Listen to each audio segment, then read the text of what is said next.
Action Marlon, mayong gabi. Salamat kid Sir Gin talakay ko suwong engineer ay ning linibo kasako sang abuno nga ginpain sang DA para diri sa Negros Occidental nga ang mga beneficiaryo sa 17 LGUs kubasihan ta ang record ug aling kay nalabudan ini sir sang issue or kontrobersiya bangod sa pagkadula sang 789 ka bugs. Ang provincial government balantaman pagi sa provincial legal office tagibistigar naman payduha naman kanik ka mga OPA personnel gin suspender.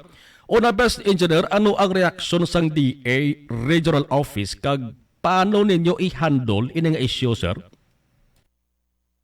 So far actually, Action Marlon, we have already communicated and I think as far as I can remember, February of this year, regarding to that matter. Again, and then nag-answer man ang provincial government nga they will do some investigation and legal actions to that issue. So hasta nga naghulat kami until this month. Tapos we received letter coming from the 4 LGUs asking na for their allocations. That's the reason why again nagpadala ako sang letter sa provincial government again to follow up sang status na sina kung ano ang strangya mahimo sila nga issue. What we are trying here to is kung nabasa ninyo ang amon sulat dira is kung ano ang mga remedios possible nga mahimo sa provincial government para sa mga recipient naton tani. So amo lang na ang amon ginaayo sa provincial government na ma-actionan nga matagaan or ma-receive sang recipient LGU na to ng ilang allocation. Kaya actually ina ang allocation na siya sa quick response plan natin due to Typhoon Odette pa. So that's why nga nato na gina-request sila nga pangitanan nila idea paano ina ma-resolve ang issue. Ari sir, assuming why taman ginapangunahan kung ano ang matabo sa ulihi, pero butang tabi engineer nga atong mga nadula nga 789 ka bags sang abono, hindi na makitaan, kag ang provincial government wala na abi sang iban nga makuwaan, ang DA ayhan may ara pa iban nga kuluwaan sini engineer para nga atong kulang nga kuluwaon sang pila ka mga LGUs matigayon. Sad to say, Action Marlon, wala nagdikita sila sa umusina sa allocations scheduled for that purpose. Kay quick response ang imuan sina Quick response fund. So, but nun, hindi na siya namon matagaan in another budget. That's the reason why nga gin-encourage namon ang provincial government kung sa level namon ang ilang ma-suggest na solusyon, but on the legal matters, it's the call now sang provincial government kung paano inayama mga legality sila. Okay. So ang imo letter nga gin-address kay Gov Lacson agud pangitaan pa maagi ini nga problema, ang pitsar kita ko sa June 19, no? So arin nga nakita sa July 1, ano to kung naka-response na gid man sir ang provincial government? So far wala pa kami na-receive na response to that letter. Which actually wala man gid kami nag-expect ang response nila, but ang letter na naman, pinarsan letter na naman is to request them, remind them kung ano na ang But we will be very happy kung maanuhan nila sa response na ang letter kung ano ang mga possibility nga pag-imuhon nila. Okay. Sa iban nga probinsya diri sa Western Visayas, sir, i-check ko lang kung may amo-amo man sila nga hitabo nga may nadula ban nga abono sa warehouse. Sa inyo sa nga monitoring, sir? So far, or dali lang natabo sa Negros? Amo ni ang natabo daw dali. Natabo sa situation. Kaneman. Anyway, kabay pa sir nga matagaan na isang kasulbaran sa labing madili nga panahon kag hindi na ni masulit nga insidente bangod kung tuod gin man nga gin hilabtan to or gin kawat or gin baligya atong nadulang abono hindi gid mayo no bangod ti para kuntari to sa mga tawo. Anyway, salamat kid sir unless mayara ka pa sang dugang nga ipalabot sa aton nga mga tagpalamati sir labi na sa mga nagahulat gid permis sa kung ano ang mga programa sa nga DA dire sa Western Visayas. Go ahead sir. Yes, Action Marlon, masubo man tuod nga batsagod nga ako being ang nagrense. discovered ko naman sa kung nag-rent, kaya rin naman yung residence ko. Nang before, namin isang record bila sang provincial government natin sa regional office with regards sa mga assistance or sa mga programs na makuha natin sa Department of Agriculture. But unfortunately, sa mga munibala nga cases na nagkalatabo, daw medyo mabulubudlayan naman ako kung isa kay, of course, as I said, ako ang isa sa mga nagapanindugan in terms sa mga projects kag programs bla nga dapat maglatod sa Negros Occidental. So daw medyo ano natin ang baldo bad records mo sa aton nga performance daw something na muna. Daw challenge mas imo sir ano? Daw ginakabing mga challenge mas imo? Gani man actually Action Marlon. So daw amo nang isa nga ginano ko ginapagabay so far nga kani nga matagaan ni isang gilayon nga solusyon para hindi man maapektuhan ang aton nga pinalangga nga probinsya. Kay tungod man as I said, amo na basta Negros is lapit sa akon man nga ano nga kamo ang gina-priority diri. So far daw amo lang man ginang ano naton.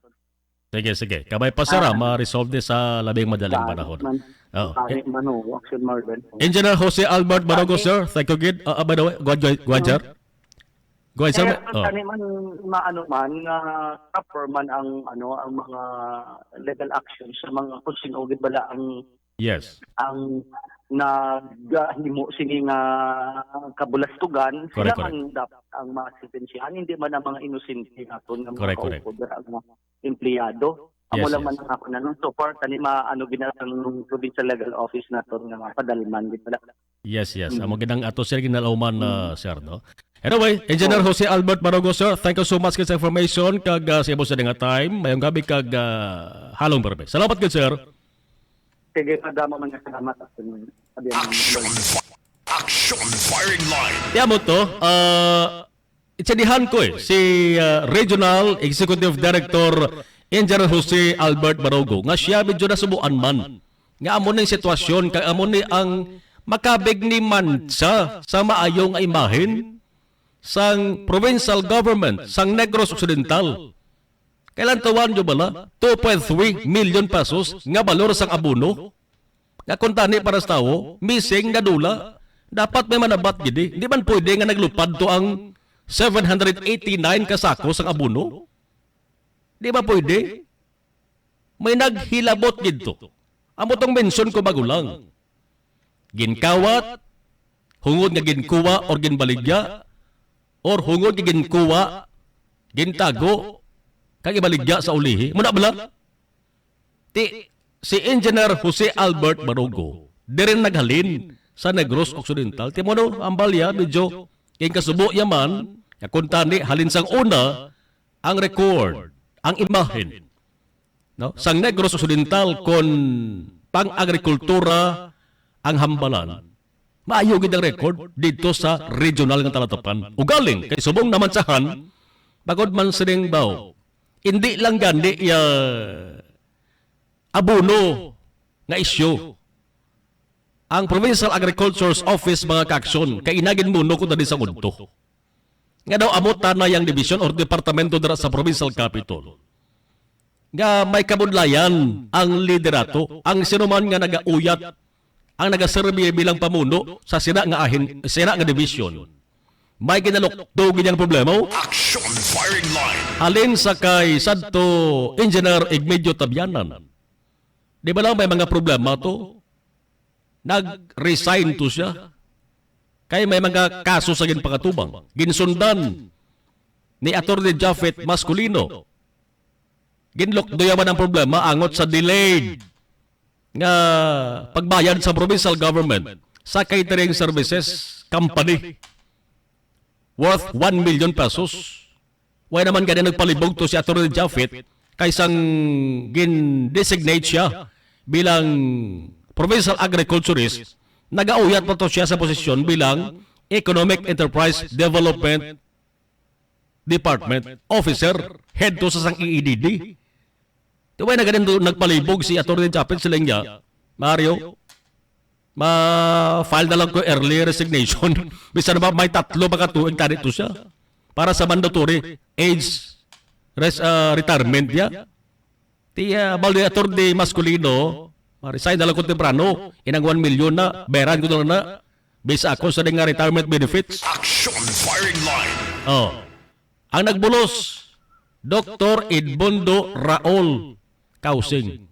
Dari natabo ni isang term ni Dr. Kausing. Ining balita ko sa pagkadula sa Abuno. Ti si Dr. Kausing nag-file resignation effective August 1. Ti desisyonan kag perbahan pa rin ni Governor Bong Lacson. Ang question sin o mabulos bilang provincial agriculturist. Pag-amo-amo ni magkakson sa nababi maganahan nga magbulos na. Nga kada bulos makakson magidalokdo taray nga problema. Action firing line. Ano man, kabay pa nga maplansa niya. Kung sa mga bayo pag ginapaanggid ko ni sa bayo nga ukot nga way maplansa bla. Kulang na sa plansa niya. No? Isa sang signifikante kag damo trabaho nga departamento dira sa provincial capital, Provincial Agriculture's Office. Kaya dali nakataya ang palabuton sang atos nga mga Negros farmers.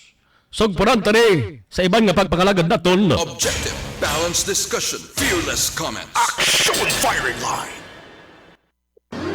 Ang inyong mabatian